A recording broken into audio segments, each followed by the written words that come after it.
Welcome back to another video. So sa previous video natin, pinag-aralan natin yung basics sa projectile motion, yung mga things to remember and yung mga formula to use. So in this video, pag-uusapan naman natin paano i-solve yung mga worded problems pagdating sa projectile motion. So let's get started. So dito sa first worded problem, sabi, in a local bar, a customer slides an empty beer mug down the counter for a refill.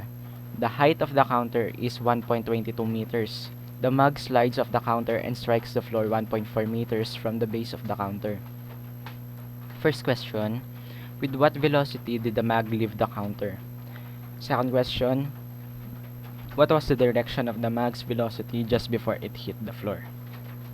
So let's get started. Illustrate muna natin and then yung mga given. So sabi may counter and then may floor. Sa taas ng counter mayroong mug. And then yung mug nag-slide siya hanggang sa nahulog. Ayan, nahulog yung mug. Yung height daw ng counter is 1.22 meters. And then nahulog naman, umabot hanggang 1.4 meters yung mug from the base of the counter. Ayan, 1.4 meters. Ayan, tingnan natin kung meron pa bang mga given. Ayan, so the first question tinatanong is, with what velocity did the mug leave the counter? So dito, yung velocity na hinahanap, yung velocity natin along x-axis o yung horizontal velocity. Kasi makikita natin dito na nag-slide daw. So nag-move lang siya pa horizontal kasi nag-slide. So kaya yun yung ano natin, keyword o yung phrase na nagsasabi na ang hinahanap natin dito is yung v sub x. So balik tayo sa illustration. Ayun, ay ilagay lang natin, sulat natin yung mga given. So meron tayong given na height 1.22 meters. Meron tayong given na range na 1.4 meters, and at the same time meron pa ba? So wala na. Ang hinahanap natin ngayon is v sub x. Ito yung hinahanap natin ngayon. So ngayon, tingnan natin paano ba kukunin yung v sub x. Yung formula natin for v sub x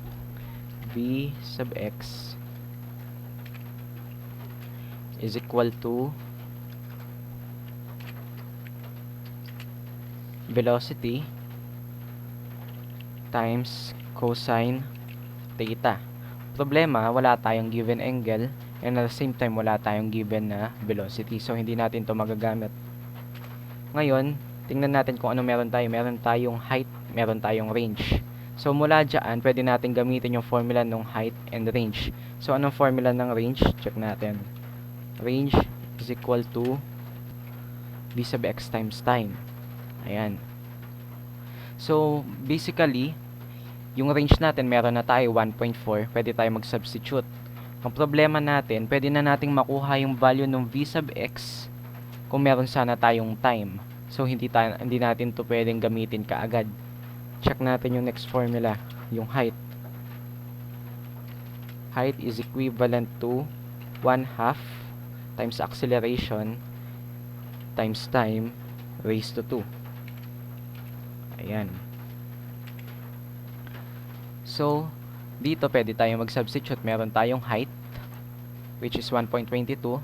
Acceleration, understood na yung acceleration natin is acceleration due to gravity. So, sulat lang natin, A is equivalent to G, which is 9.8 meters per squared second. Ayan. So, kapag ginamit natin itong formula, nag-substitute tayo using this formula, makukuha natin yung time. After nating makuha yung time, pwede na natin gamitin yung formula ng range para makuha natin yung value ng v sub x. So, now, let's get started. Gamitin natin yung value yung formula ng h. So, substitute lang natin. H is 1.22 times 1/2 acceleration due to gravity, 9.8. 9.8 na lang, wag na nating i-negative. And then, yung time, hindi natin alam. So, t raised to 2. Yan, remain lang yan. Simplify natin. 1.22 is equal to kalahati ng 9.8. 1/2 ng 9.8 is 4.9. 4.9 t raised to 2. Ayan.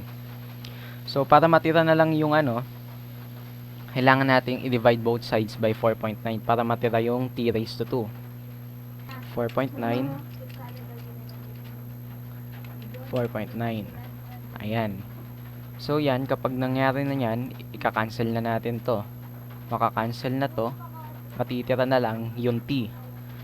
So, t squared pala matitira. T squared is equal to 1.22 over 4.9. 4.9. Ngayon, ika-calculator na natin yan kung ano yung value.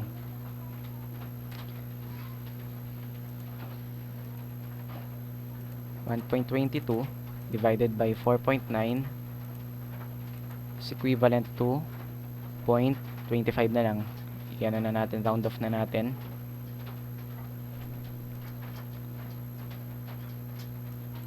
T squared is equivalent to 0.25.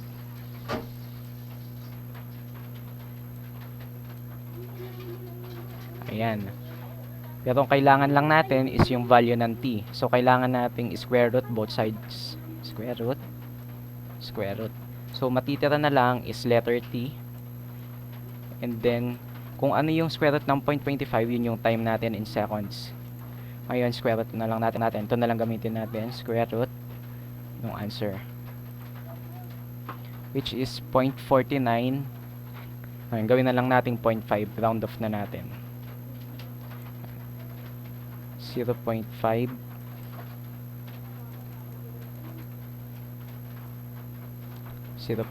seconds. Ayan, meron na tayong time. So, balik tayo ulit sa question. Tingnan natin ano yung tinatanong. Ayan, with what velocity did the mag leave the counter? So, ang nahanap natin is v sub x. Ngayon, meron na tayong time.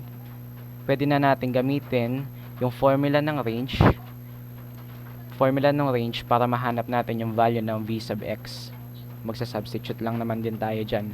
Ayan, magana tayo ng space. Putahin ko lang to. Delete. Ayan, ito yung time natin. Lagay na lang natin dyan. So, ngayon, let's get started doon. So, ano yung range? Substitute tayo. Range is 1.4 equals v sub x. Yan ang wala yan yung wala natin, yung hinahanap. V sub x and then yung time. So, i-input lang natin yung time. Ano yung time? 0.5 seconds. So, ngayon, kailangan nating i-divide both sides by 0.5 para matira na lang v sub x. Kung ano man yung sagot ng 1.4 divided by 0.5, basically, yun na yung sagot natin. Yun na yung value ng v sub x. And pakita lang natin. So, 0.5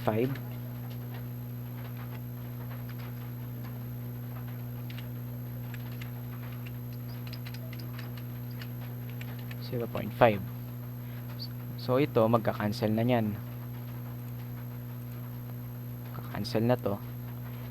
And then, v sub x is equivalent to 1.4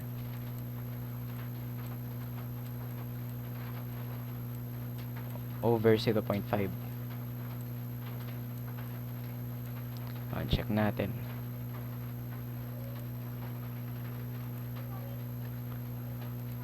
(1.4) divided by 0.5. Ayan.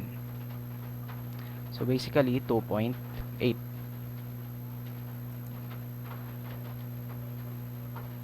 Yung v sub x natin is equivalent siya sa 2.8 meters per second. Ayan ang ating velocity. Velocity along the x-axis o yung tinatawag nating horizontal velocity.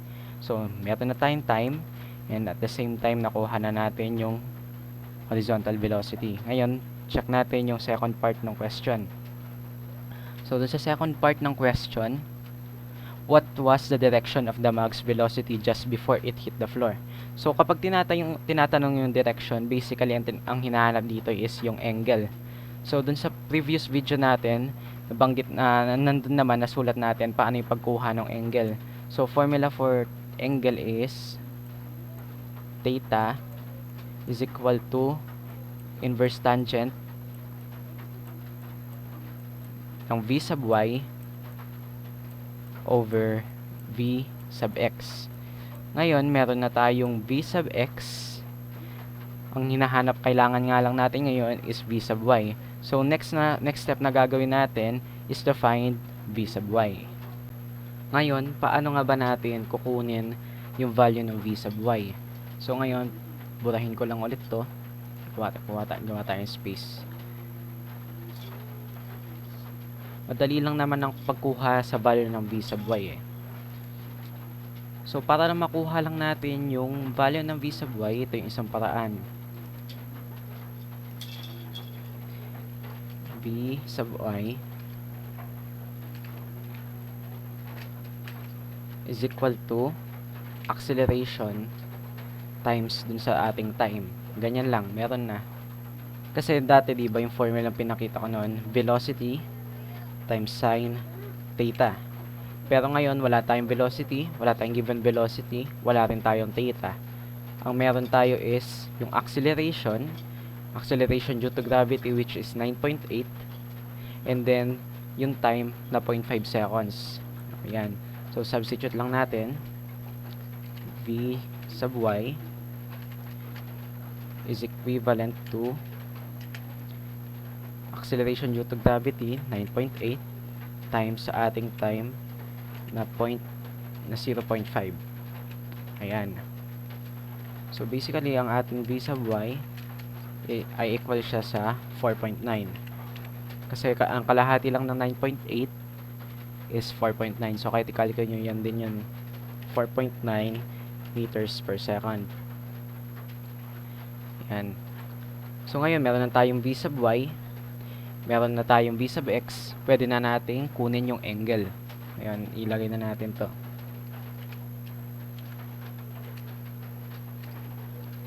If q is equal to inverse tangent control shift -1 inverse tangent of v sub y. Ano yung v sub y natin? 4.9. And ano yung natin? V sub x kanina, nabura na lang, which is yung 2.8. Ngayon, solve na natin sa calculator. 4.9 divided by 2.8. Ayan. Ngayon, kunin natin to. Yung 1.75. Input natin sa inverse tangent calculator. Ayan. So, ang degrees niya is 60.3 na lang natin. Pero since direction ang tinatanong at nakita natin is yung angle, ang sabi kasi dun sa question, tingnan natin ulit, the direction of the mag's velocity just before it hit the floor. So basically nandito siya, papakita ko lang, ito yung brush, yung angle is nandito. Yan. So, dahil nasa baba siya at direction pinag-uusapan natin, dyan na tayo gumagamit ng positive and negative. So, ngayon, sagot is negative 60.3 degrees. Ayan. Tapos na tayo sa part 1. Ngayon, proceed na tayo sa part 2. Delete na natin ito. Pero guys, aminado ako na itong na to, mahirap tong isolve. So dapat alam muna yung concept about projectile motion, yung mga basic things to remember, at maging yung kung paano i-illustrate. Saka dapat talaga ma-analyze natin yung question. So kung medyo nalilito kayo dito at hindi nyo napanood yung first video natin about dun sa introduction sa projectile motion, nire-recommend ko na panoorin ninyo, since nandun na rin yung mga formula na gagamitin, mga set of formula na applicable bawat situation, and yung mga things to remember about projectile motion. So proceed na tayo dun sa next worded problem. Delete na natin to. Yan, ito yung kasunod. Sabi, a long jumper leaves the ground at an angle of 20 degrees above the horizontal at a speed of 11 meters per second. Ang question is, how far does he jump in the horizontal? So, tinatanong dito, ano yung range? And the next question is, what is the maximum height reach? So, ngayon, let's solve. Illustrate natin. So, yung long jumper daw, tumalon. Ayan. Ayan. And yung angle niya is about 20 degrees, sinabi. Yung angle is 20 degrees. 20 degrees. Ayan yung angle ng pagtalon niya. So, ngayon, ang tanong is, ano yung maximum height? Gaano kataas yung talon niya? Ayan. Yung height at maging yung range tinatanong. Gaano kalayo yung naitalon niya?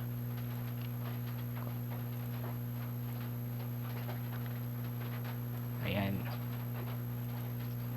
Gaano kalayo yung inabot nung talon niya? Ayun, tingnan natin ano ba yung mga given natin dito. So, dito meron na tayong velocity na given, which is 11 meters per second. Yan, input lang natin. Meron na tayong theta, 20 degrees, and at the same time, meron tayong velocity.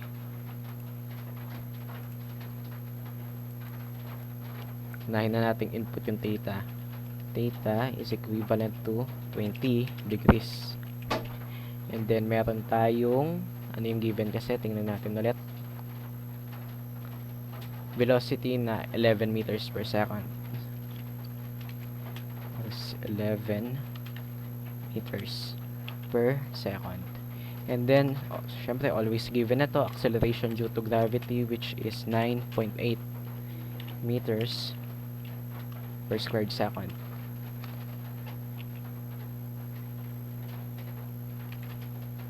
Per squared second, ayan. Hindi yan maaalis, since ito laging nasa influence of gravity ang projectile motion. So, ngayon, ang hinahanap natin is height and range. So, meron tayong formula for height and range. Una, formula for height na gagamitin natin ngayon based sa given, since meron tayong given na velocity and theta. Height is equal to velocity raised to 2 times sine raised to 2 times theta. Q na lang ulit gamitin natin. Yan, Q. All over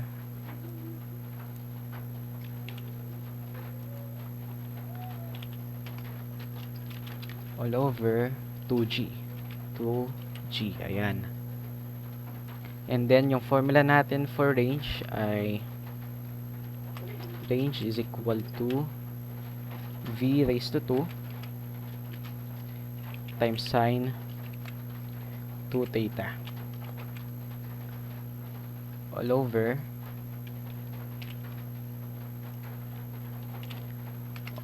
G.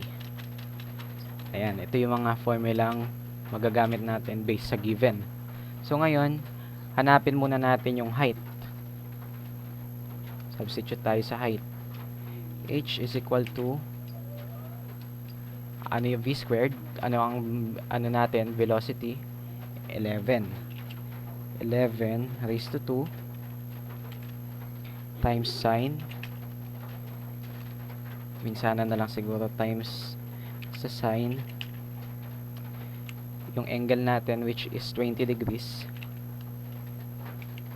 20 degrees raised sa 2 Yan, ganyan siya input sa calcu.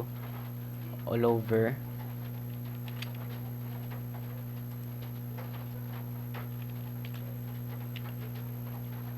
over sa 2G. Yung G natin is yung acceleration, which is 9.8. 2 times 9.8. So ngayon nagtataka kayo bakit hindi tayo gumagamit ng negative.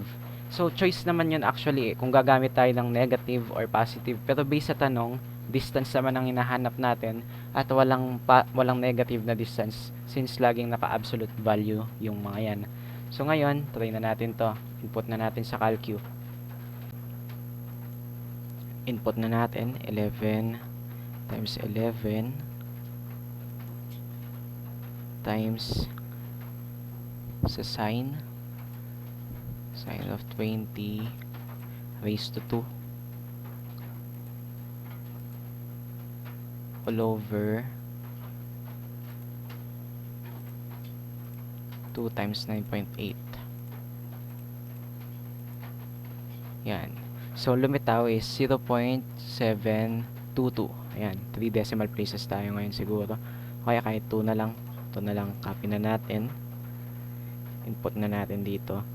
So, yung maximum height na nagawa niya is, doon sa pagtalon niya is 0.72 meters. So, now, dito na tayo sa range. So, anong formula natin for range? Ito lang. V raised to 2 times sine 2 theta over G. Ayun, dito na lang tayo. Substitute lang natin. Ano yung V natin? 11 raised to 2 times, tingnan natin, sine 2 theta. Yung theta natin is, o yung degree is 20 degrees. So, times 2 mo lang, 40. Ayan. Para lang mabilis tayo. Control U.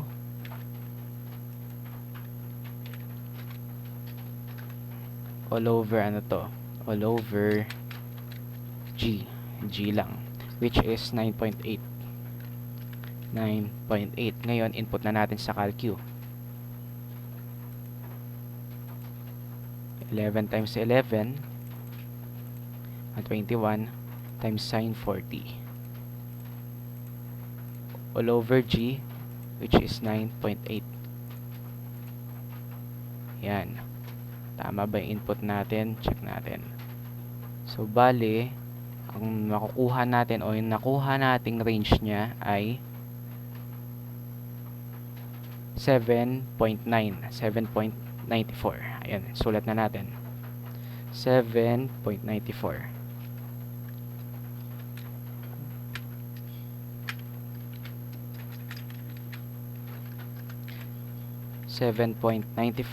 meters. Ayan, meron na tayong height. Nakuha na natin yung height. And at the same time, nakuha na natin yung range.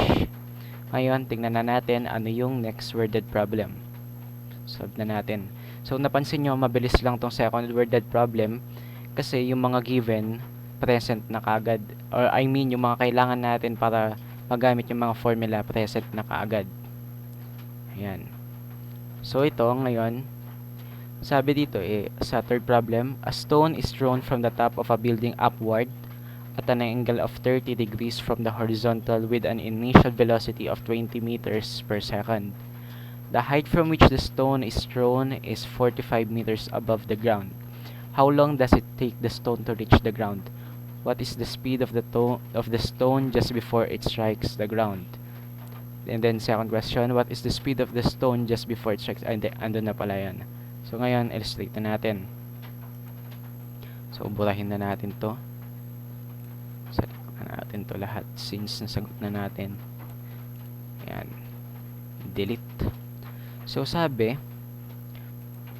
sa third worded problem, merong from building, ayan, binato yung stone.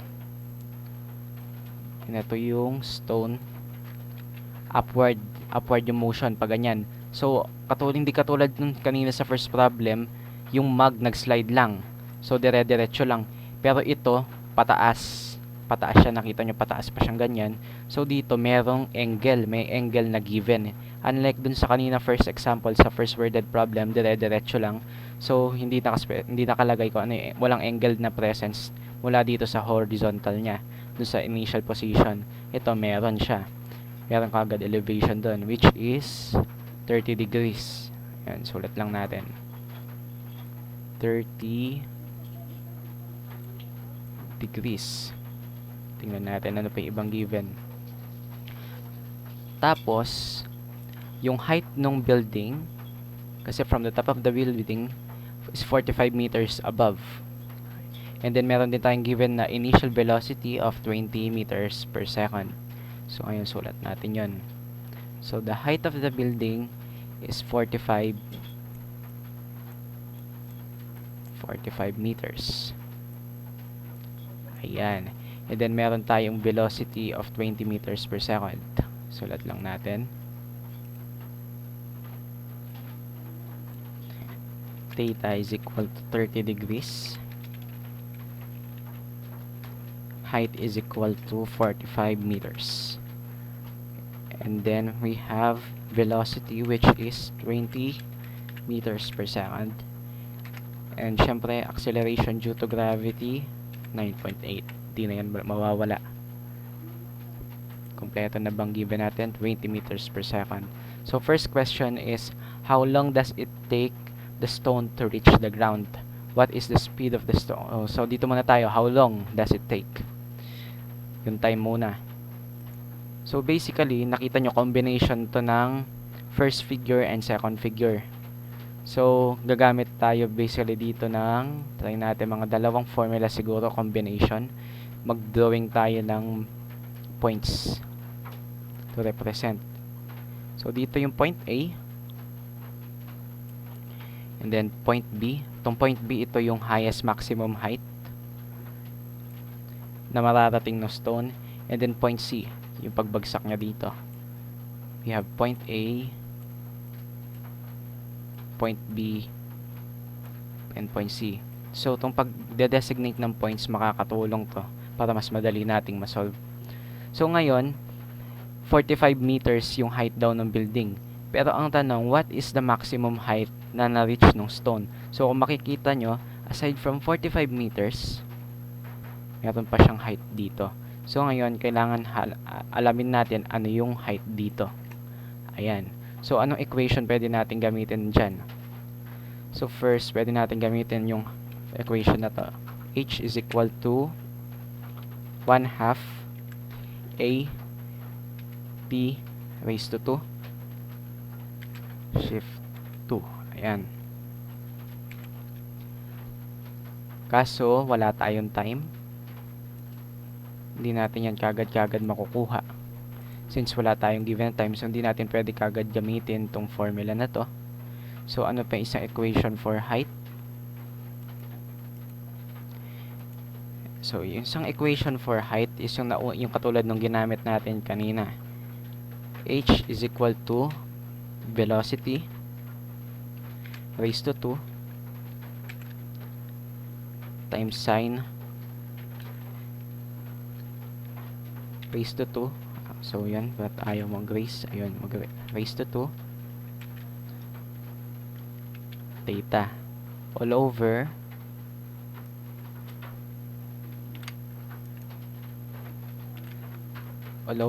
G. Yung gravitation natin, ayun yung acceleration due to gravity. So, ayan. Pwede nating gamitin ito. So, ngayon, substitute tayo ng value para makita natin yung highest maximum height o yung height dito. Yung makukuha nating value dito, yun yung i-add up natin sa 45 meters. Bali, yun yung total height niya. Height is equal to velocity 20 raised to 2. And then, sine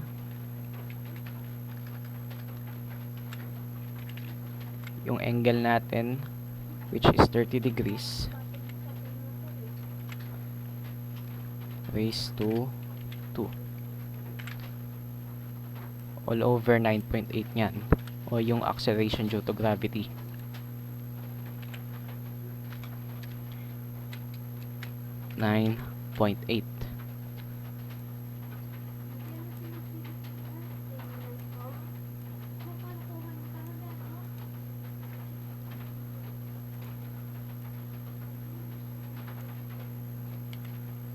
Yan. So, ngayon, input na lang natin sa calcu.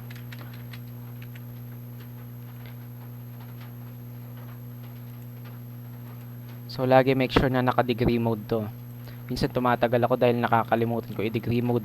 Naka-radian pala. So, bali 20 times 20 times sine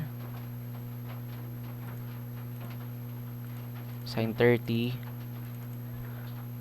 raised to 2 divided by 2 times 9.8. So, yun, meron palang kulang sa formula. So, bali yung height nun is 5.1. 2 decimal places na lang tayo. So, yung height dito, ito, meron tayong kulang sa formula. 2g to dapat 2g. 2 times 9.8 yan. So, bali 5.10. 5.10 meters. Yung height from point A to point B is equivalent to 5.10 meters. Ito, sulat lang natin. 5.10 meters. So, 5.10 meters plus 45 is equal to 50.10. So, ito yung total height na gagamitin natin. So, ngayon, gagamitin naman natin yung formula na to ng height. Yung nauna nating sinulat. So, pwede na tayong mag-substitute. At using this formula, makikita na natin yung value ng time from point A to point B. Ayan. So, una, pwede na tayo mag-substitute 50.10. So, magtataka kayo saan galing yung 50.10. Galing siya dito sa, sulat lang, galing siya dito sa 45 meters plus dito sa 5.10. Ito na yung total height niya. Kaya 50.10. So 50.10 is equal to, ano yung ano niya, 50.10 is equal to 1/2 times acceleration due to gravity, which is 9.8 times time raised to 2. Yan. So matitira yung time.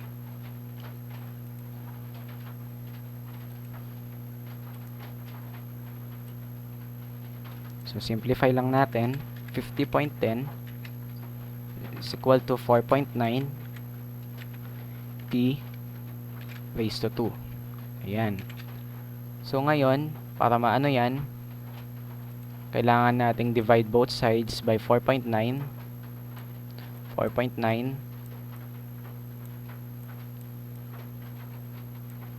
and 4.9. Ayan. So, ito, cancel na to. Cancel. Matitira na lang is t raised to 2. So, t raised to 2 is equal to 50.10. 50.10 all over 4.9. Ayan. So, sulat natin dito. I-calculate natin. 50.10 divided by 4.9.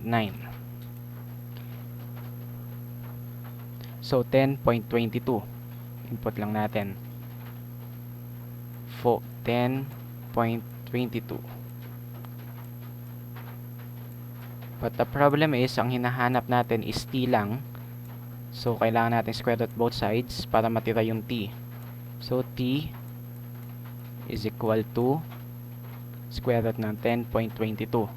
Square root of the answer, which is 3.2, about 3.2. So, para ano lang, round off na siguro natin to 3.2. Naka-degree mode tayo, so tama. 3.2 seconds. So, ito yung time from point A to point B.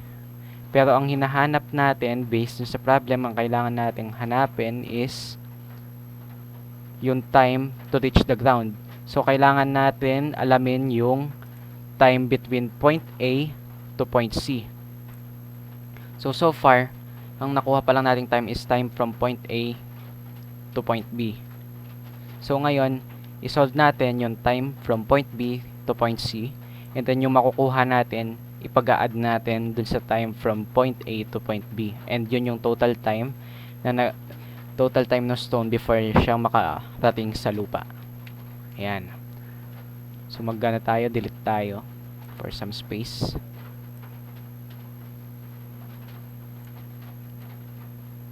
Delete. Then delete. Okay. Ngayon, paano natin i-solve yung time from point B to point C? So ngayon, gagamitin naman natin yung equation ng time para malaman natin yung time from point B to point C. So time is equal to velocity times sine theta all over acceleration due to gravity. Yan, G. So ngayon, substitute natin. Velocity natin, nakalimutan ko na, double check na lang natin ulit. Ano kasi yung velocity natin? 20. So 20 times sine theta, which is 30 degrees. 30 degrees all over 9.8. 9.8. Ayan. So ngayon, calculate lang din ulit to. Ayan. Lagay lang natin dito kung ano man yung result.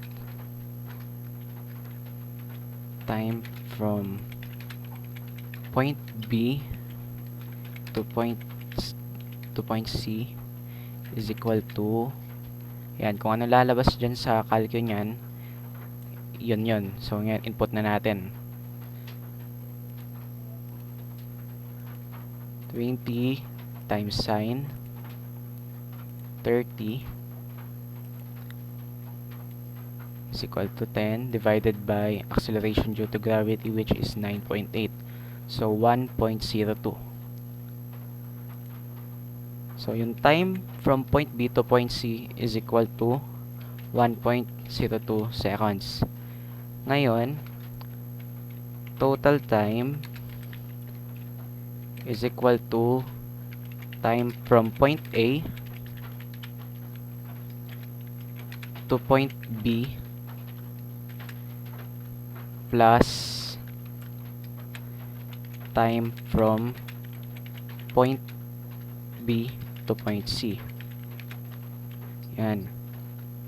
So total time is equal to 3.2 seconds plus 1.02 seconds. So we got total time of 4.22 seconds. So napansin nyo, dalawang equation, dalawang formula ginamit natin, hindi tayo dumiretso. Una, kinuha natin tong height, yung highest maximum height, by computing the maximum height from point A to point B, o yung height o yung distance from point A to point B. So after nyan, kinuha na natin yung time from point A to point B, which is 3.2 seconds, and then pinag-add natin siya sa time from point B to point C. Actually, merong isang formula na applicable dito na pwedeng diretsuhan. Problema doon, diretsuhan nga siya, kaso gagamit ka ng quadratic formula. So personally, ayokong gumamit ng quadratic formula kasi isang pagkakamali mo lang sa equation, mali na lahat. So at least ito, dalawang equation man, mas safe naman. Mas sigurado tayong tama yung makukuha natin. Saka maproseso ang quadratic formula. So ngayon, tingnan natin ano yung sinasabi dun o yung second question. Sabi dito, what is the speed of the stone just before it strikes the ground? So hinahanap niya dito is velocity. Yung velocity ng stone bago siya mag-strike sa ground. So basically, yung formula ang gagamitin natin dito, the brush, is V is equal to V sub x raised to 2 plus v sub y raised to 2. Yung square root nito. Ayan. So, basically, wala pa tayong v sub x. And then, wala rin tayong v sub y. So, ngayon, kunin muna natin ano yung v sub x natin and v sub y. So, bali yung hinahanap natin dito na v sub x, yung hinahanap natin ditong v sub x and v sub y is yung parehong final velocity nila. Pero katulad nga ng things to remember, katulad nga ng isa sa mga things to remember, ang v sub x natin, kung ano yung value niya mula sa simula, yun pa rin yung value niya hanggang dun sa dulo. So, constant to. Hindi ito nagbabago. Constant. So, ang formulang gagamitin natin for v sub x is yung formula para makuha lang yung initial niya. Yung initial velocity. Kasi yung initial velocity niya, same pa rin siya sa final velocity niya. So, okay lang yun. V sub x is equal to velocity times cosine theta. Ayan. Paano dun sa v sub y? Paano yung final velocity niya? Di ba kanina dun sa ang ginawa natin, a times t. Ayan. Acceleration times time. Yan yung ginamit natin. But basically, shortcut lang yan. Yung ginamit natin kanina. So, bakit yan lang yung ginamit natin kanina? Kasi kanina, wala tayong initial velocity for y. Kasi wala namang nakaproject na angle. Unlike dito, meron tayong angle na 30 degrees. Hindi katulad kanina dun sa mag, diretso lang na nag-slide. Ito, meron kang 30 degrees, kaya paangat. So, meron tayong initial velocity for y. So, ang mababago niyan yung formula natin. Ito yung buong formula niya. Sulat ko lang. Ito tong formula na to, derive lang din to dun sa mismong kinematics formula, yung mga nauna, yung para sa one dimension. Vo plus acceleration times time. So, dito, sa paggamit ng formula na to, importante na yung sign. So, yung acceleration, gagamitan na natin ng negative 9.8. So, ngayon, kunin muna natin yung value ng v sub x. Okay, kunin natin. V cosine theta. Ano ba yon? Yung velocity natin, which is, velocity is 20. Cosine, yung angle natin, which is 30 degrees. 30. Ayan. So, ngayon, ito, 20 cosine 30. Ngayon, input lang natin sa calculator. Ayan, actually, ito na. 20 cosine 30 is equal to 17.32. Lagay lang natin. Yan, binura ko muna yung sa y para may space. 17.32 meters per second. So, yung sa y, paano? Yung kanina lang, v sub y is equal to initial velocity. So, yung initial velocity, sulat ko lang dito, initial velocity, equivalent lang to dun sa formula ng unang Vy na pinakita ko sa inyo, which is V sin theta. Yan lang yon. Yan yung pagkuha sa initial velocity niya. Actually, yan yon. Ito yung initial velocity. O yung tinatawag din nating V sub y na una ko nilabel. Pero tong V sub y na to, ito yung final velocity. Final velocity, in terms of final velocity naman to. So, ito, initial velocity plus acceleration times time. So, ngayon, substitute natin. So, paano kukunin? Ito, velocity, 20 sin theta plus acceleration due to gravity, which is negative 9.8. Yan, importante na yung signs dito. 9.8 times dun sa time, 4.22. Kasi kanina wala naman tayong initial velocity for y. Kaya kahit positive or negative, okay lang. Ngayon, nagkataon, meron tayo. Ngayon, simplify lang natin. Input na natin minsanan. 20 sin theta pala is ito. Itong theta, 30 to. Sandali. Orahin lang natin, palitan natin ng 30. Sin 30. Ayan. 20 times sin 30 is equivalent to 10 plus acceleration, which is negative 9.8 times time, which is 4.22 seconds. So negative 31.36. Yan. So input natin dito, negative 31.36 meters per second. So ito yung final velocity ng ng y-axis natin. Ngayon, delete na siguro natin tong illustration.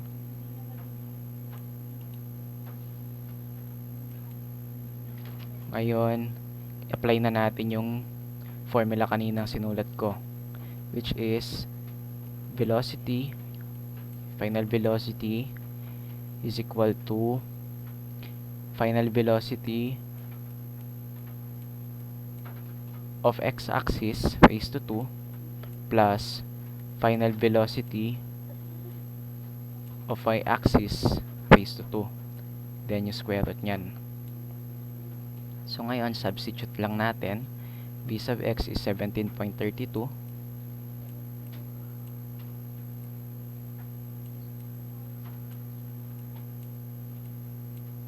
raised to 2 plus negative 30. Okay, yan, pangit na naman ang sulat ko. Negative 31.36 raised to 2, and then yung square root nyan. Ayan. So solve natin. Ito, i-ano na natin to, raised to 2 times natin by itself, which is negative 31.356. and yan ang gamitin natin, plus ano yung kanina, sorry nawala ako, 17.32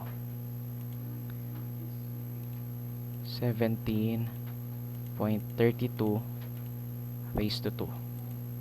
Ayan. Tapos yung square root nyan, square root ng answer. So ang final velocity is 35.82. Velocity is equal to 35.82 meters per second. So ito ang velocity nung stone bago siya mag-land sa ground. So that's it. Nasagot na natin yung mga worded problems dun sa Google Classroom. So in our next video, isosolve naman natin yung mga worded problems sa mismong module na. Thank you for watching. I hope nakatulong ako sa inyo. Thank you sa panonood. God bless.